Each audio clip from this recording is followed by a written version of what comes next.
Hey, we are ready to bring Lana to the studio. Hello, Lana. Hello. Hey there. Oh, we can hear you as well. Hey. We can hear you and we can... Perfect. I can hear you. I can see you. And I can say right away, I love your energy so much. And the hologram idea was just perfect. Oh, I wish we thank could you do so that. much. Thank you so much for joining us and for being here, Lana. We're so happy to have you. Can you just... I'm so happy to be here, and to join such an amazing cause. And thank you for doing this whole thing. It means so much for me. It means so much for our community and our country as a whole. So thank you. Oh, thank you so much. So, Lana, can you start by just telling us a little bit about yourself? I was just telling them your titles, what you do, but I think you can tell us better yourself. Yeah, for sure. I'm Lana. I'm from Ukraine, from Odessa, still living here on site in Odessa right now. So I actually run an audio agency here in Ukraine together with my partner. We do game audio, but we also work with brands. So we create audio for brands, in terms of any branding efforts they make. And we work with in game dev industry. We work mostly with indie studios because I strongly believe in indie segments of game dev.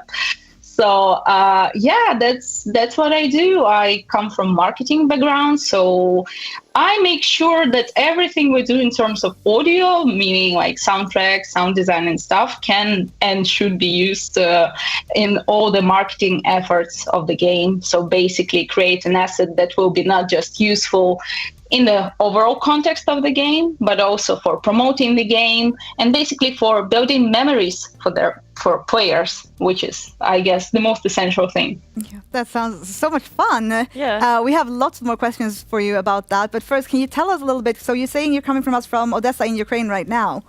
Can you tell us what does it look like? What is going on there right now? How's your day been? So today If was you want to tell us. Okay. No, it's all right. It's all right. Today was pretty much okay and, calm. Yesterday was such a roller coaster, though, because, this is something we discuss with my partner a lot because we are partners both in business and in real life. So, so we kind of talk a lot. And so the thing is, when you live in a war-torn country, it becomes normalized at some point, so you kind of get used to it, as crazy as it may sound. But we still try to always be in a context, because when you become too delusional of what's happening, then if something crazy happens, you're all surprised, and it traumatizes you even more. So we kind of always in a context and constantly aware of what's happening in the country. But still, there are some moments when you disconnect a bit. For example, yesterday we were working and then cleaning our apartment, so you kind of get disconnect from the news and stuff. And then I got message from one of my dearest friends who is serving in army, and he's going back to the front line tomorrow, actually. So basically, I'm worried for him. And he texted us telling that he's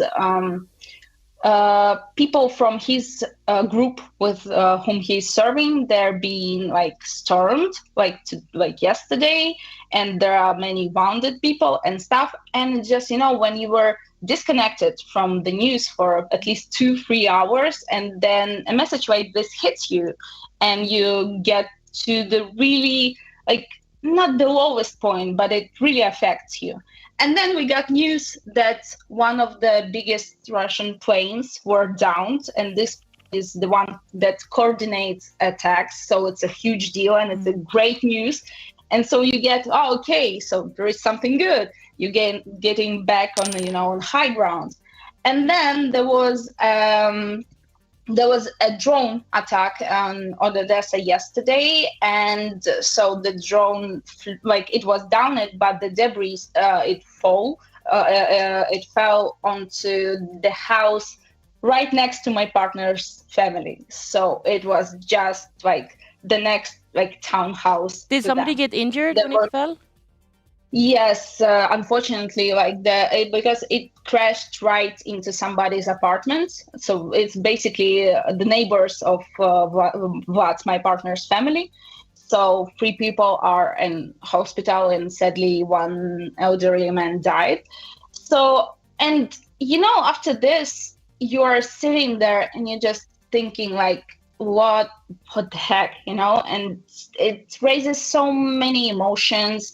And then we got another news, like good news that another plane was downed, but still it's such a roller coaster. And as my friend told me, when you're getting all the time from hot environment to the cold environment back to the hot environment, your body reacts to this and you can get sick of it. And the same goes with emotions. When you get constantly this roller coaster, it does affect you. And then on some days after we spent like early morning in the shelter and then coming back to your apartment, and we slept a few hours, and then you wake up trying to work and you're like, why I'm not productive today? Like what's happening with me? Why I'm not productive? Because we tend to overlook this right now, the effect that like the way this whole war affects us. And even if you're not injured or you don't have a family member who suffered, or if your city wasn't a target of the night's attack, still, even the sleep deprivation thing, it was always a form of torture of people. So if you are constantly experiencing this, even this affects you. But overall, I'm fine. That seems so different. I'm sorry to hear that as well. It's such a journey to listen to what you're saying with the roller coaster of emotions, and I can't even imagine. And then you wrap it up and saying like, overall, I'm fine, and it's just unbelievable. And it's true, the thing is that it's at the same time, it's both true. Both of the statements are true. I'm going through, like, we are as a nation, we're going through trauma, but there are always things that make you say like, I'm all right, and so sorry for the trauma dumping on No, we asked.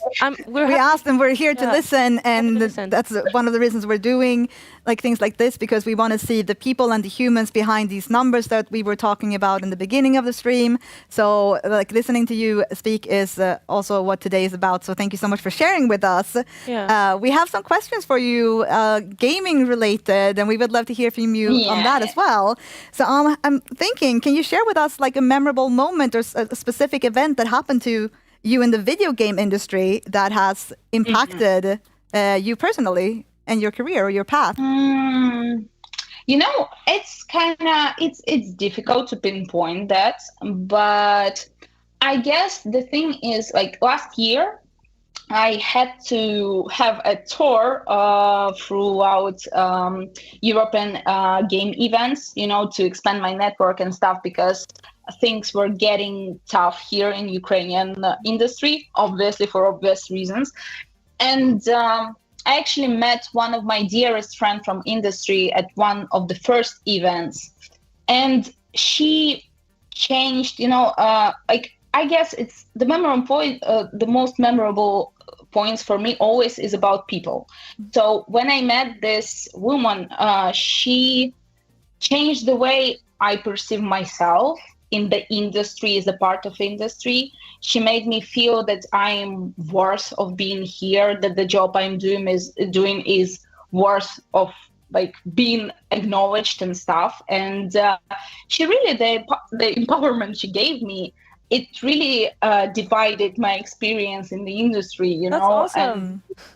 Yes, and the meaningful connections is something that I strongly stay by, because when people are lifting each other up, that's what matters the most for me. So meeting her was obviously a great joy, in my career path.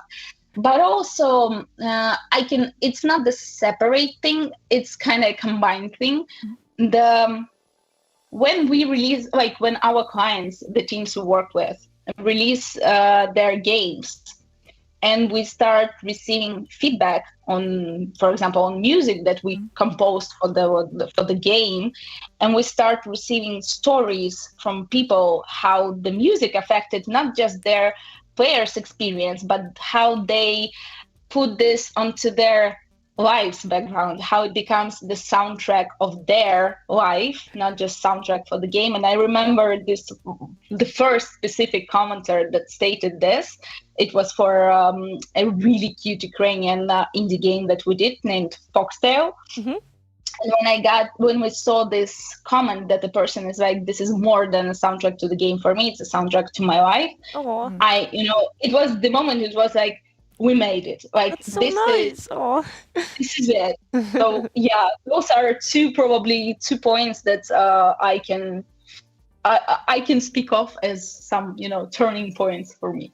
Yeah, and like big impact moment that you're going to carry with you. That's so great to hear. I heard a sound from behind us before that we got another donation from Serhiv of 220 kroners, and then another one from Serhiv as well for 50 kroners. So thank you so much for that. Thank you so much. I just heard it in the background while we were talking. Let's talk more about video games, because I know. Yeah. Sorry. Do you have? How did you get into like video games? Do you play them as well? Like how did you get into it from the first? Yeah, for sure.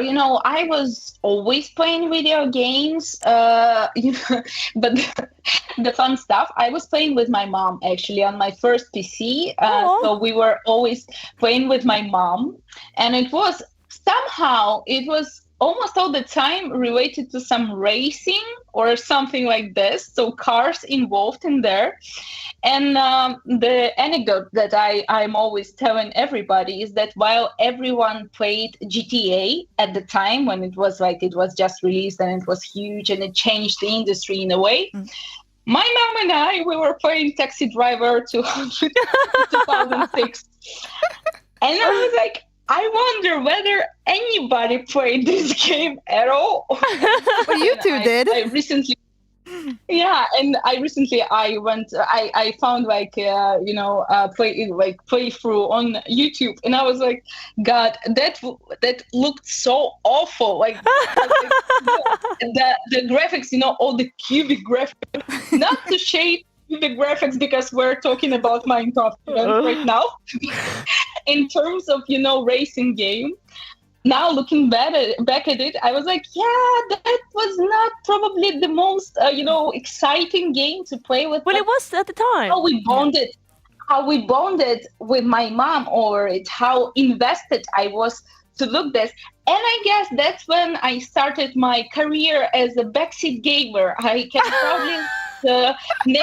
I can probably call myself a pro backseat gamer, because yes, I did play and I still sometimes play games by myself. But what I enjoyed the most is when my partner, this is also, it's a bonding time for us. We're playing together. So he's doing all the work, and I'm just sitting there and giving him my valuable, precious advice on how to make things better. That's an important job too. It's like when me and Ellen, when you were doing the push-ups and I was cheering you on. Exactly.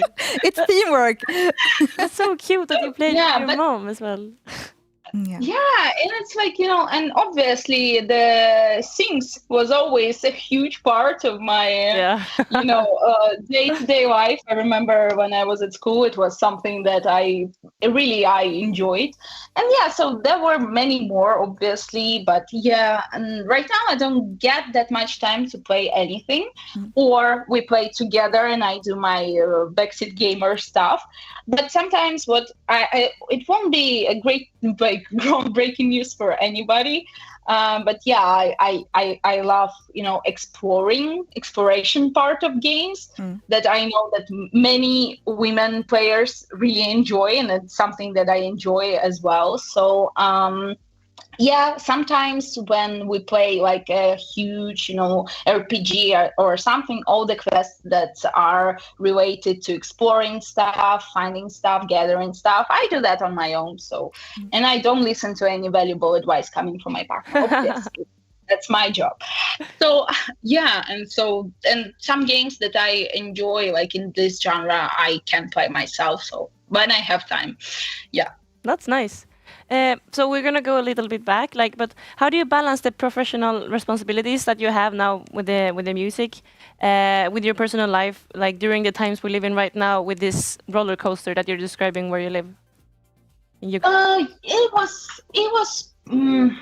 I'm now coming back to my routine because when the war broke, like the full scale invasion started, we had to we didn't know whether it was safe to stay at our house, so we moved to my parents' apartment simply because it had thicker walls in there. It's like a meter wall, like meter thick walls. So we moved in there. We stayed there for about 2 months. So we couldn't really work from there because I'm working on my laptop. I'm doing the documentation, the brand management stuff, so I can work from my laptop. But my partner, on the other hand, he has to have his studio and stuff. And we weren't working for 2 months while we were staying at my parents' apartment. And honestly, almost all that I did at that time, I was sleeping like 14, 16 hours a day, because that's my coping mechanism, And after 2 months, we were like, okay, we want to get back to work, to find some stability, to keep ourselves busy, to get to earn some money so we can help our country by donating money, because donation culture is huge in Ukraine. I guess over 2 years we generated like $2 billion in donations as a nation. So it's a huge part. So you have to work to be able to donate. So we got back to work and it was all right, but because we had, projects secured beforehand, before the invasion. But then we ran dry, and it was a tough moment because you have to find clients and stuff. It was mentally, it was a bit hard. Then I started traveling, trying to do the business development job to find clients and stuff. And it was honestly as much fun as I had. It was also exhausting because you have to deal with the fact that you are coming from a war-torn country to peaceful countries, and it hits you hard the first times you get out of the country. For me, at least, it was. And talking to people and giving that much energy, long story short, it led to burnout and then depression. So I had to recalibrate, the way I approach my work, because in December, for example, I hit the lowest point and I couldn't work at all. Now I'm coming back, one day at a time. Is there a way to do therapy in the situation right now? Can you go to therapy like you used to? Yeah, of course. I'm doing that actively for years already, and I'm getting my depression treated. So, but it's always tricky. It's not the linear process. But I found my way to get myself back to work and to keep myself occupied, because this is something that provides you stability in such uncertain times when you don't know what's happening. Mm-hmm. To have those day-to-day tasks and to be creative and stuff, it really helps.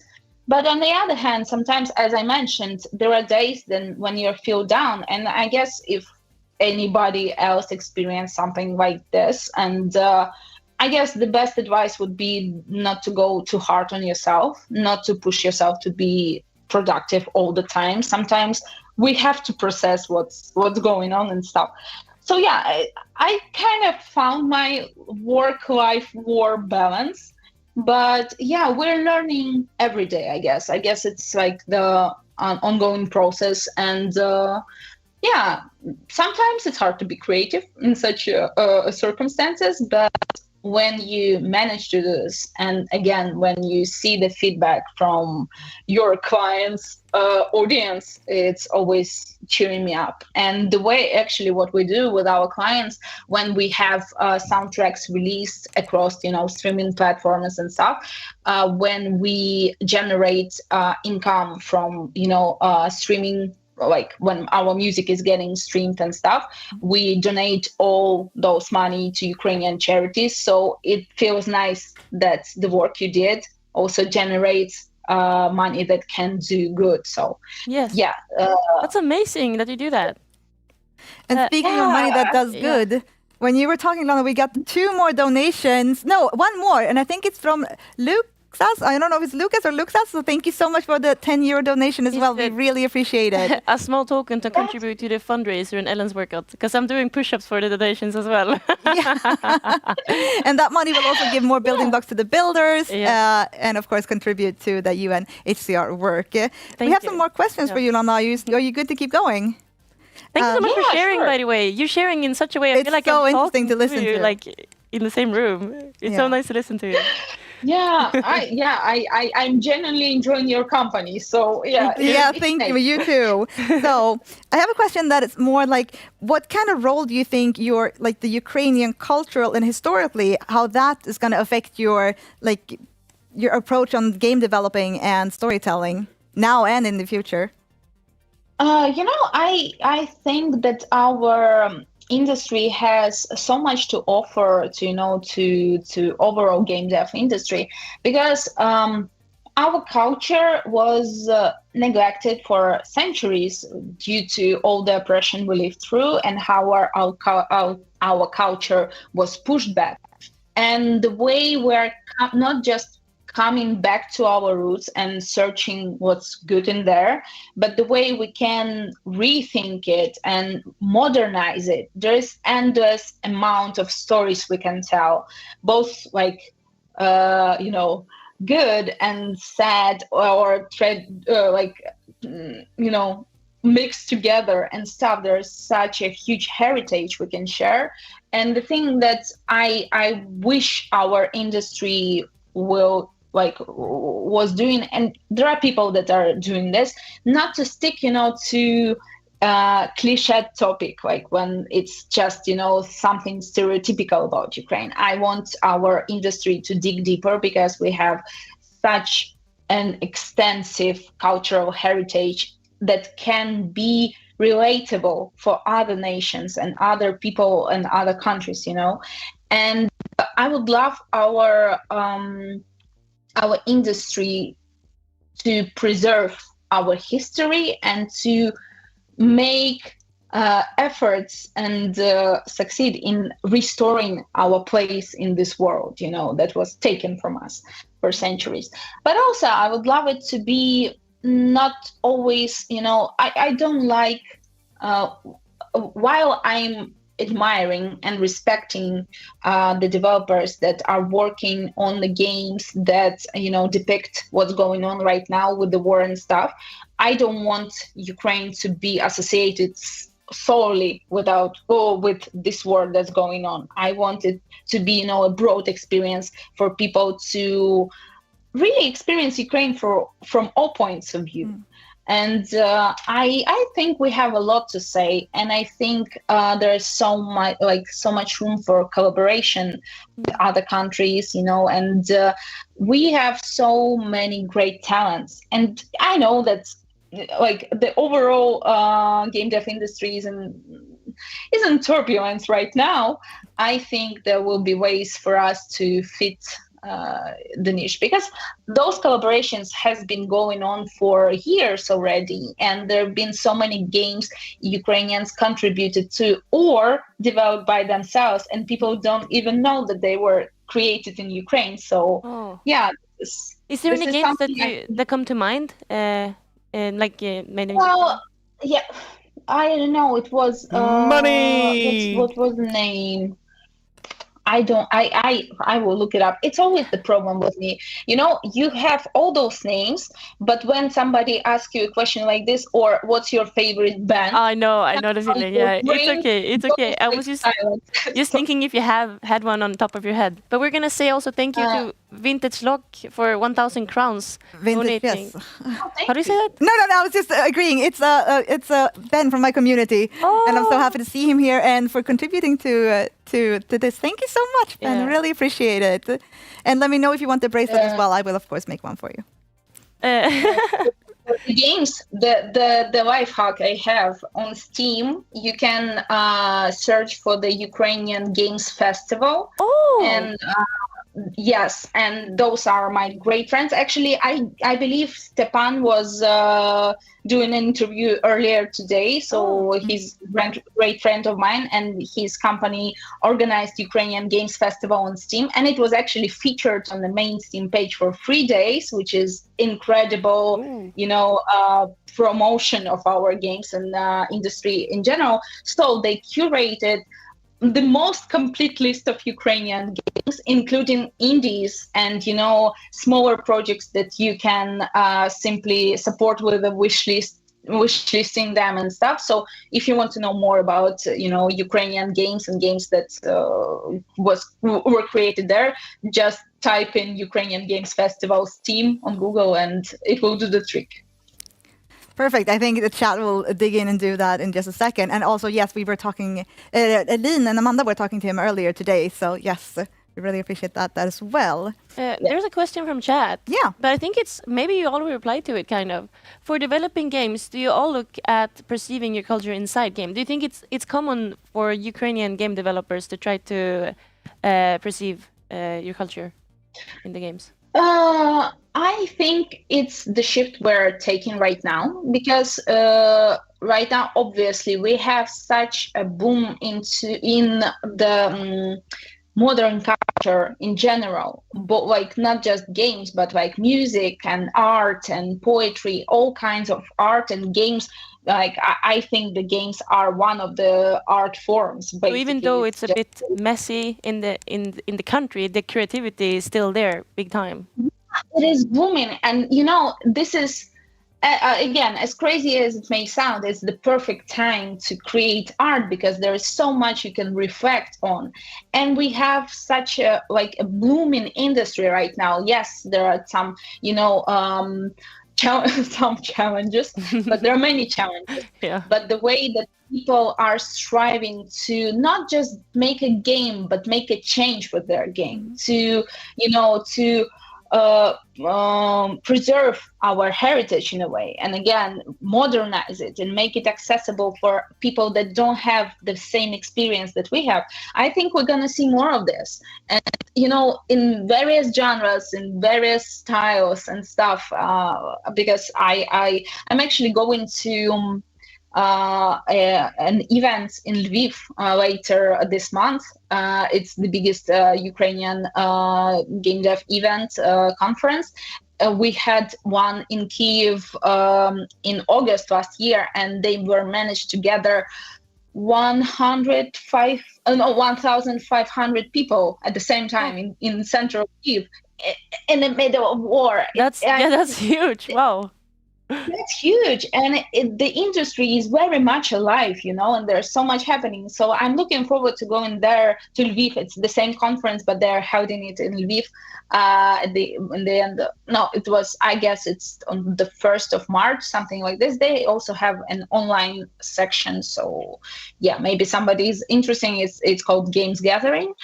So yeah, I'm looking forward going there. Like I'm giving my speech there, but also to get to see new indie projects because they have an indie zone. So to see what people are working on, because like last year it was amazing. There are some people, we have this culture, ancient culture called Tripilska kultura. So Tripilya was like an ancient people on the territory of modern Ukraine. So they took this concept of this ancient culture, our ancestors, and they put them into space. How cool is that? That's amazing. So I think that You have the time. Yeah, so I am so happy to hear about all the hope that you have. I feel like we have been talking a lot about like how difficult things are right now, but I'm so happy to hear about all the hope you're bringing. So I wanted to ask, like, looking towards the future, what personal goals and aspirations do you have within the game industry for yourself? What's coming up next for yourself? Yeah, I mean, more than the event that you just told us about as well. Yeah, again, as I already mentioned, I'm all about creating like meaningful connections, and I would love to see more collaborations with studios, like for us, but also for other clients we're working with, like European studios collaborating with us or with our clients and stuff to create products that are more immersive because they have more perspectives to them and they are adapted better for various audiences. So yeah, for me, I'm looking forward to building my network with meaningful connections with people who are striving to make a change in general, because this is what I appreciate the most. And I'm all good with commercial products. That's great, that's business and stuff, but for me, it's always the best when the product also has a meaningful and some kind of cause behind it. So I would love to find more of those people and create something great with them. So that's amazing. That's my Can I just ask you one more? Do you feel like now with all, it's of course impossible to say something positive about the war, but do you feel like internationally Ukraine has gotten more attention, like the game developers and more attention? Have you like made more connections over the past 2 years now that the eyes of the world are on Ukraine in any way?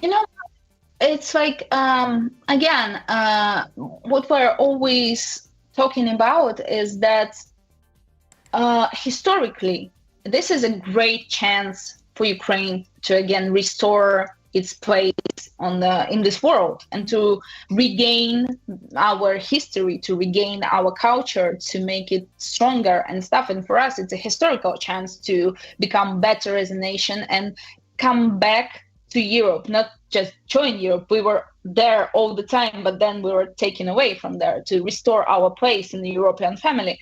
So it's a historical chance, and it's great because again, culture is developing like super fast. There's so many talented people here and stuff, but from a historical perspective. But when you live like day-to-day life, it's hard to be like, yay, great historical chance, because you lose best people every day, and this is both like a great chance, but also it costs so much because we have to pay by blood for this. So yeah, it's both good, but also it's really, really shitty. And I'm not sure anybody, if you ask them, nobody would choose to be resilient. Everybody would choose to be happy. But this is something that we have to do. We have to be resilient. We have to push through. We have to regain our place, restore our culture, and take back what's ours, which is our identity. Thank you. I have a question from the chat as well. I think that we're running out of time a bit, but we actually do have time if the chat has questions, because there's nothing super scheduled after this. So this is from Kruchek. Considering the complete control over media in Russia, the gaming industry is one of the few outside influences for young Russians. Do you think the gaming industry should do more to show Russians what is really going on in Ukraine? Sadly, game dev industry is also hugely controlled by governments in ways, not directly by government, but the companies that work for it. So they actually create so many propaganda games right now, huge ones. And so the thing is, if there are like independent game developers that aren't who are not relying on money that comes from those companies, or they are safe outside of Russia and stuff, they should use it, because they should use this chance to speak out and stuff. But my opinion on this, that they should do this on their own, because they have to rely on, like, they have to fix their mistakes, because the whole nation, by their silence and their, the lack of their will to change anything, they are all, responsible for what's going on in Ukraine. So if they want to clean themselves in a way, clean themselves of mistakes they made as a nation, they should use their voice. They should talk about this. They should try to educate their, the people from their country, basically. But again, it's tough. I guess it's tough to do inside. So if they're outside of the country, maybe there's a chance, and that's something that they should do. But again, there were some cases that are still problematic. They try to speak against the war and the government and stuff, but their games are still problematic if you look into them, because the thing is, they have to overcome their imperialistic thinking, because it is rooted deeply in their minds. It's not something that you can just brush away. It's something that you can only overcome by educating yourself. And two things. So if they educate themselves and they do projects that are talking about those causes and are educational for people from their country, it's a great start. And if they want to, because this is something that is problematic, if they do a project that includes, for example, Ukrainians in their project, talking about Ukrainians, they cannot tell anything about us without us. So if they want to include this, they should be at least consulting somebody. So yeah, but my experience wasn't that great with game developers from there. We were never actually collaborating with them, because the war started back in 2014. So it wasn't something that we were looking into, and this is hard. It was hard to avoid them as a client, because they were everywhere in Ukraine, even after 2014. And at some point, we ended up as a company, we ended up engaged in a project that was not Russian based, but they had a mixed team. So from Ukraine, from Belarus, and from Russia. And the lead designer was from Russia, but he never actually told anything, imperialistic or something like this. But then when the invasion started, and we did 2 projects with them, and they were hugely successful. This was probably one of the best job we did on soundtrack, and we were really proud of this. But when the invasion started, he unfollowed us everywhere. He never reached out to us. He just blocked us everywhere. And then this game had a really, really engaged community. And the community knew well that my partner was the main composer of the game and stuff. So somebody out of this community reached out personally to my partner, saying that he's sorry about the situation and stuff. Oh. So it seems like it's complicated, but you can still collaborate at times, right? No, because the thing is, this person from the community of this game told us that part of the community stopped supporting the game because that lead developer from Russia was talking. Well, he was basically approving the genocide that was going on. So that's why he unfollowed us and blocked us everywhere, because he was on the same side as his government. Even though we worked for years with him. Okay, he knew well. So, that is scary. That is scary that he can turn like that. Exactly. Donna, thank you so much for sharing so many of your very personal stories and your opinions and thoughts on everything. We really, really appreciate it. I have one last question before we wrap it up with you, and I think this is from us and from maybe Chad as well. If you're a normal gamer sitting at home here in Sweden, outside of supporting Ukrainian developers and supporting Ukrainian games that are coming out right now, what else can a normal gamer sitting at home do to make a difference? Obviously, join causes like yours. It's amazing. Supporting indie games for sure, because the bigger games are great, like Stalker that's coming out hopefully soon. And but yeah, indie games, this is a driving force behind the industry, and they always need support, you know. And yeah, if you want, I will drop a name here. Google Foxtail. It's on Steam. That's the one you made the music for, right? Yeah. And yeah, I'm biased, but it's the cutest point and click adventure. And it's I if you like the OG point and click adventures from 90s, you know, like Monkey Islands or something like this, you will love this. And this will show great support for their team, because they had to flee their home because it was occupied. So yeah, a gamer can support indie games, support causes like yours, even, you know, following not news outlets in Ukraine, but, you know, NGOs that are working on ground and just not just donating there, because not everybody has a possibility to donate, you know, all the time, but just showing media support, reposting that to their stories, sharing on Discord, like if somebody still uses Twitter, post this on Twitter and stuff like this. This will be a huge help, you know.